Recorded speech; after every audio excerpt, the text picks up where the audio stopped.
Welcome to Hyde Talk. I'm Bob Felt. I'm really excited today to have our guest, Barbara Hyde.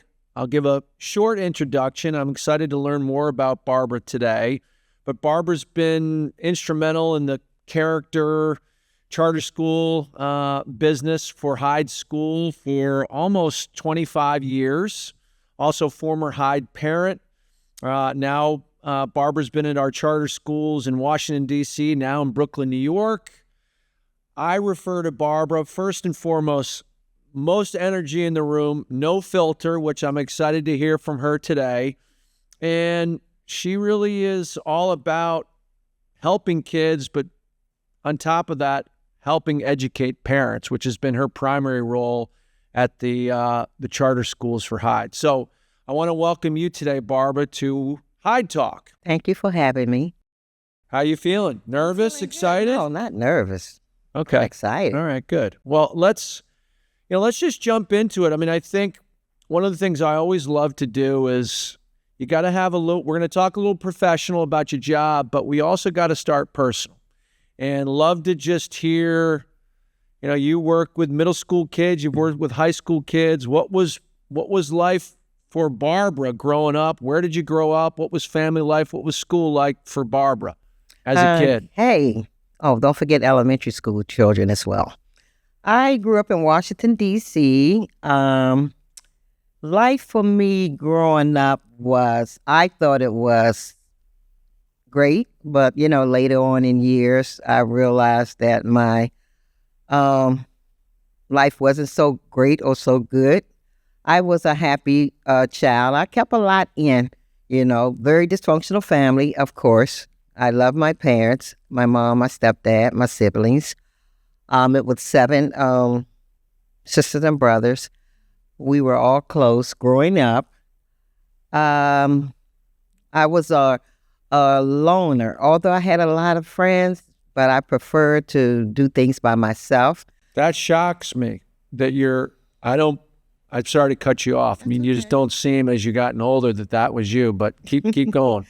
Yes, I was one of those children. And, back in those days in Washington, D.C., you could venture out and didn't have to worry about, being kidnapped or, crime. Get on the bus and I would leave my quadrant of the city and go to another quadrant. Knew a lot of people, I developed sense at an early age because my mom was very instrumental in doing volunteer work. She had her own women's social club. She did a lot of community stuff with the children. The Metropolitan Police Boys and Girls Club was my safe haven, a place that I enjoyed going to as a child, where I had plenty of friends over the years to this day who also was on that journey with me as well. And so, it was through the boys club where I learned a lot about, myself. But I still had a dark side to myself as well, too.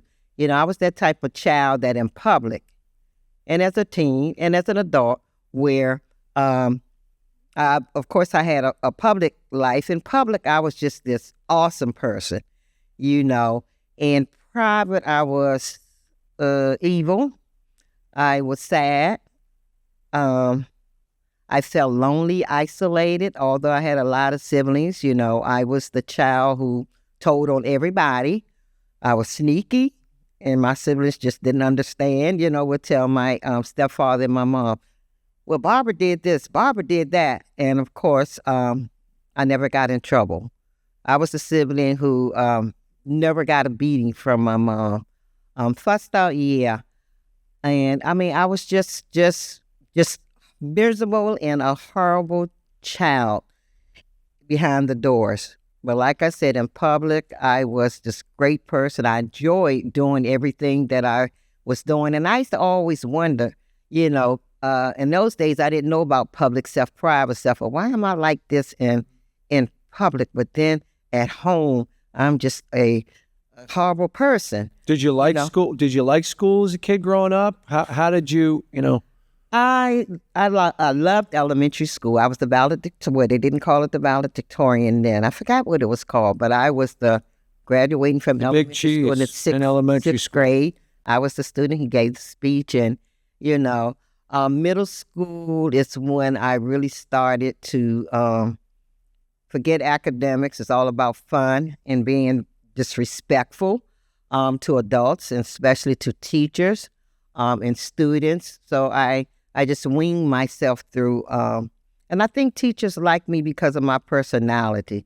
I was fun, outgoing, could care less about, academics, to be honest. High school was nothing We're but... kindred spirits in that. Yes. High school was a party. I was just funning. I remember when I graduated as a senior, it was so depressing and so sad for me to know that I'll be leaving school. I had a baseball scholarship to Prairie View, Texas. I didn't want to go to college. I wasn't interested in college. Growing up in my family, my parents didn't talk about college.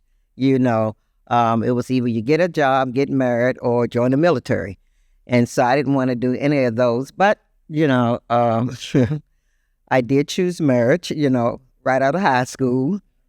And from there, my life, which I thought it was great, it was not so great. But, high school was fun for me.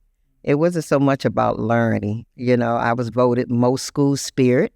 I'll be the cheerleader. Listeners, not a shock there.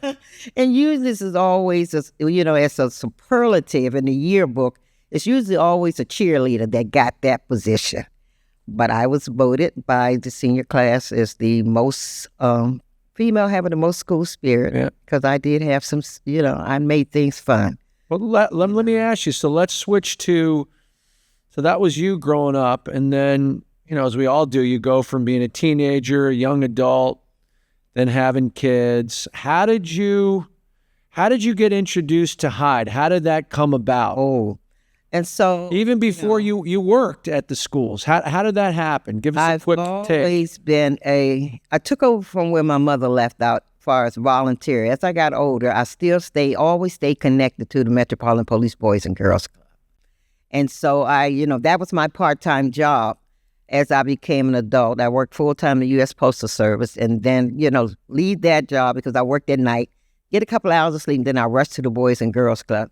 So that was a place where I can bring my children, where my children, grew up. We did a lot of things there. And so it was a notice, on one of the desks that said, hey, if anybody's interested in having a meeting with Mr. Thomas Bragg, I didn't know him at that time, and he is from Washington, D.C., found out later during the interview, have any children interested in wanting to attend this boarding school. So Angela, my oldest, was around. I asked her, did she want to have a meeting with, this Mr. Bragg?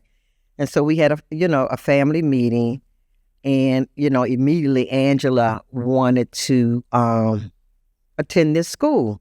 And Angela was very studious. She was doing great in elementary and middle school. And she decided, and I agreed, let her go to this school. But the reason why she wanted to go and the reason why I wanted her to go were two different reasons. And, her reason to go is because she needed to get out of my house. I learned later, my house was not a safe place. And I wanted her to go because I also felt that, I was ashamed of my parenting overall. And so I thought it would be a great place for her to go. And, I don't have to worry about my bad parenting and forgetting that I had two other children at home, who... So you even knew that back then about your parenting? Oh, yeah, because... What were the struggles for you? Alcoholism, drug abuse, depression, suicidal attempts, angry, not just not believing in myself, and wondering why I chose to go down the trajectory and the path that I was sort of like my mom, my mom had good qualities in the community and volunteering, and I always say, oh, well, I think my mom is weak. I don't ever want to. When I become a woman, I'm never going to be like her. And I'm never going to marry men like she had married. Although I love my stepfather, didn't have a relationship with my birth dad. And I always just didn't want that. But I found myself at a very young age going down that path. And, I wasn't happy about it. It actually made me very sad, And this is the same thing my children, I'm most sure in years later when we talked about it. And it really was because of Angela, because, when she got to Hyde, she just developed this strong character, because I was one of those parents who used to always tell my children, what goes on in this house stays in this house, because there were some things going on. Secrets still here. And just, absolutely. Yeah. And so, I know for a fact that she learned and was able to be free here because she let it out the bag. I was just a scared parent. And so that's how we got here, that interview. So obviously you watched Angie, sort of what she went through with opening herself up. What was the thing that got you to take a different look at yourself, face some of those fears within yourself? Oh boy, that is. Oof. I remember for the first year and a half, I didn't attend any parent meetings. I went to a regional meeting every now and then, but after a year and a half, I believe it was Spring Family Weekend that was coming up on the campus. And I guess Hyde just like, we're going to get her here. Nobody begged me to come. Nobody sent me bad letters or anything. I always got nice, we're inviting you to attend. And I just like, oh, because, even before then, I knew my daughter she was confronting me because she had called and and I'm like, and she said, this is where I need to be. What do you mean this where you need to be? Why you need to be there? And, she wasn't happy about me not attending. But one day, I believe it was a UPS. I got an envelope with a plane ticket in it. And it was from Hyde. They had made reservations for me to come. To bring you up here? Yeah. Nobody called and said, you expect this ticket. It just came. No. I said, but I did have a conscience. And you better get on that plane. I did have a conscience like, okay, I'm going. And didn't know, in my thought, I'm going to Maine. All I knew didn't know anything about Maine but seafood. All I knew is that's where you go get the great lobster. That's all I knew. In my mind, I'm going to Maine to eat plenty of lobsters and, But that's when I got the shock of my life. The first meeting that the students and parents had, they had to write a letter to somebody that they been wanting to say something to, but just hadn't had the courage to do so. And so, I listened to, a couple of the students' letters, and I'm like saying to myself, man, these parents must be awful. These children are really, and I'm looking at the parents. And the kids are being honest. The children were being honest, and parents are sitting there stoked, like shocked, and I'm like, oh, well, I know when they get to Angela, her letter ain't gonna be about me. That's exactly what I said in my head. I said it's gonna be about her deadbeat dad. And so when it came to Angela, first words that came out of her mouth was, "Dear Mom." Now, and I got frozen. Now, and I'm sitting there like, oh, shit. And so basically, to make a long story short, she, on a couple of sheets of papers, she read my whole life to me. Things that, and it hurt so bad. Things that I never even knew she knew about me. She told me about She knew when I did drugs because I was what you call an in the closet drug addict. I went to work every day. I could do my job, but when I got home, it was time to hit Functioning addicts. yes, they hit the basement, and It's on. it's on. Friends that come over, they come over just so we can do whatever we wasn't supposed to be doing.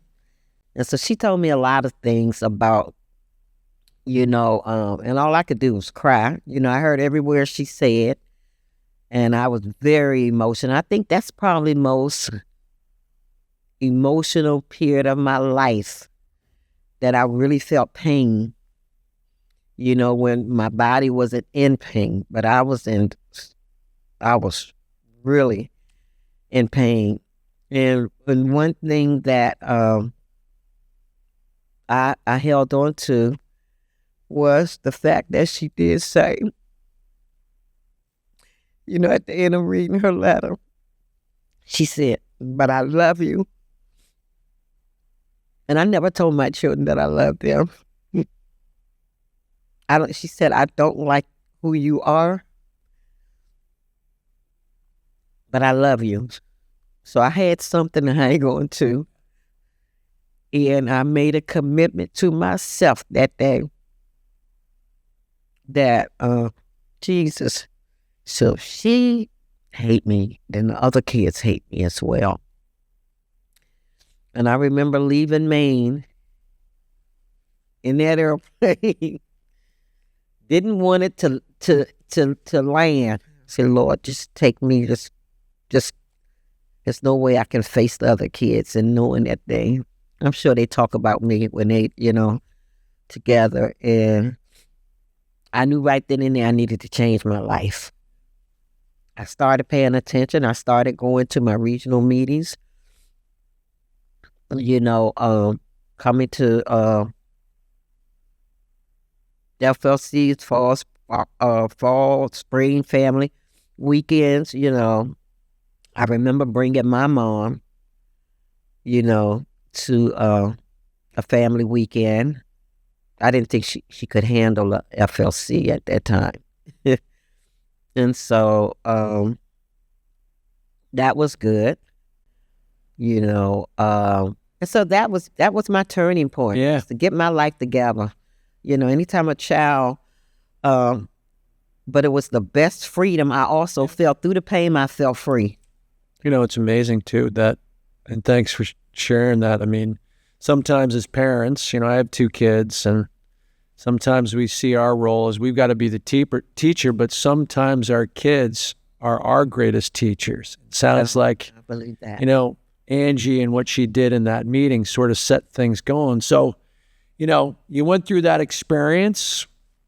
I know it wasn't easy, but then you decided, following your mom's path of volunteerism, you got involved in this sort of charter school movement and helping parents. Why did you go that direction? Why did you see that as important?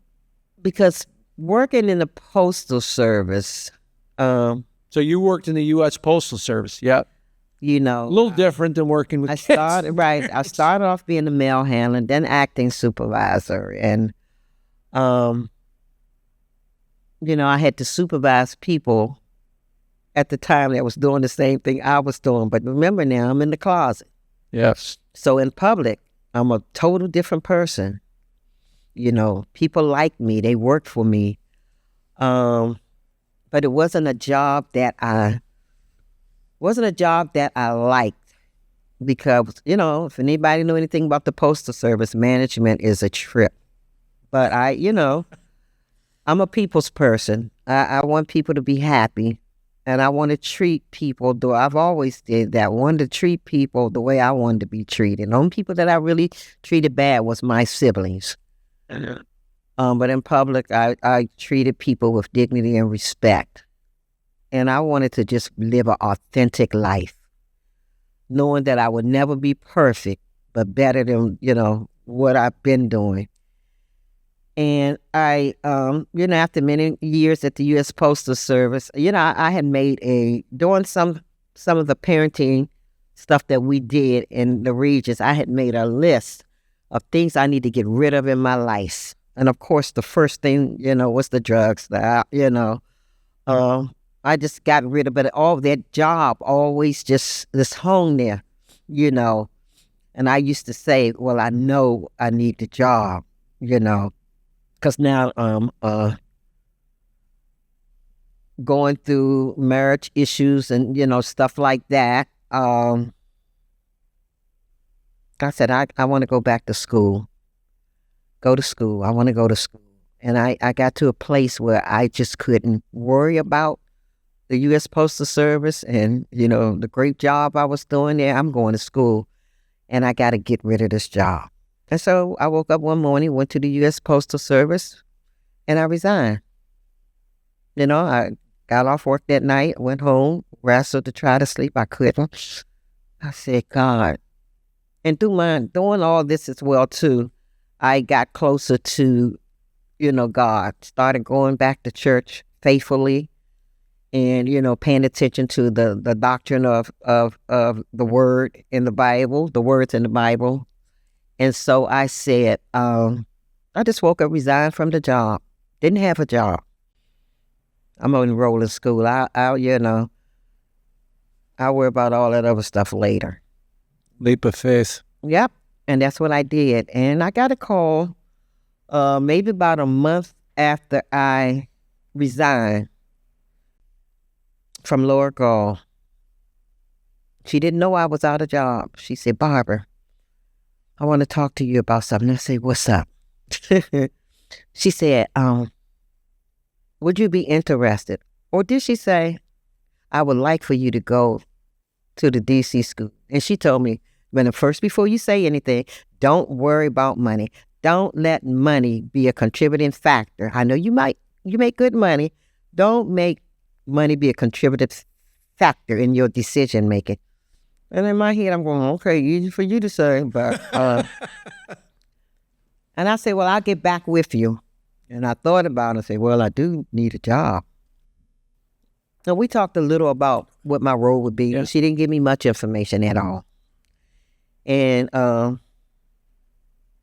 thought about it for a few days. I said, well, I do need a job, but that'll probably be something that I would enjoy doing. Because going forward, I learned to do something that God has chosen for you. And I called her back and said, okay, I'll take it. And now Don McMillan, I got in contact with Don. I think I started like August the 1st or something like that.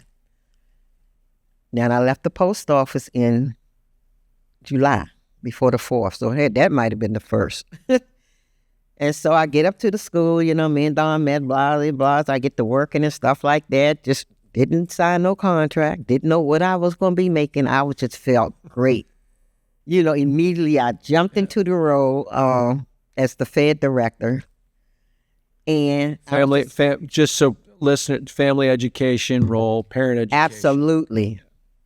Didn't know no parents at the school. And I thought about it one day. I said, I don't even know how much I'm making and when I'm going to get paid. I go into Don's. Minor detail. I go into Don's office. I say, hey, Don, I didn't get a contract yet. He said, oh, yeah, give me till the end of the day, Father. He called me back over to his office, he put the contract in my face, and of course I froze. And he said, Don, like, oh, you don't like what you see. I said, oh, it's okay. I'm not even going to tell you what it was.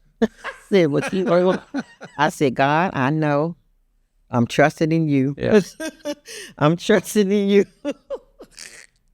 And so that was 25 years ago. Yeah, it was in 2000. Yeah. And so that's how I got started. Yeah. And then I had to create a whole new program. So that we had, the charter school in Washington, D.C. Now you're at Hyde Charter School in Brooklyn. Tell me, just quickly how did I get what's there? What's your roles and responsibility? What is sort of your role, your niche in that school? My niche, I am the Fed director there as well. My niche is to help navigate the home parent school connection. Brooklyn, it was totally different than Washington, D.C. The parents in D.C. was on it. Brooklyn was the challenge. And, but it's coming along great.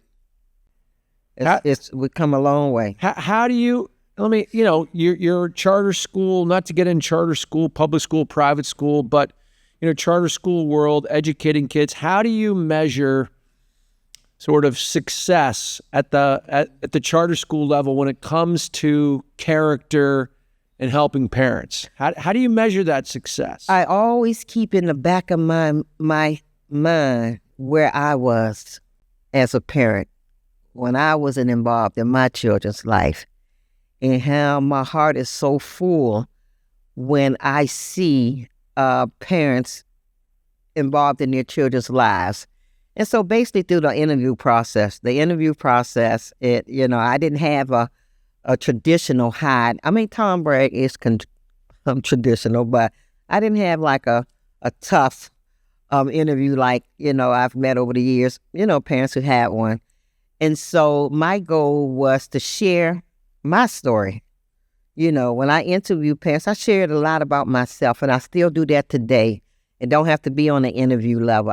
When I see parents struggling, and, it's nothing that a parent can come to me and say. I don't experience it all. Bad relationships, no physical abuse, but mental abuse. So everything that's a stumbling block. When I do interviews with parents, I pay close attention. And, I'm always telling parents, I can relate to what you're talking about. Then I might share a tidbit. I got like an hour, to interview a family. And I'll share like a tidbit of, my relationship to their struggle. And, I bring a lot of truth into, I don't have anything to hide, and just to get parents to see that in order for your children to succeed in life, that, I talk about how we are their first parents, are our children's first teachers in our home, regardless of whether they come from 16th Street or, Manhattan or, the greater places in their cities, that our home, that those children's homes are their first classroom, believe it or not. And I've had parents to question at their first classroom. And I had to explain that to them. And then I talk about habits and attitudes that children bring from their first school, which is their home, into schools, into public, there were, I see, when I interview children, I see children who, were like my kids.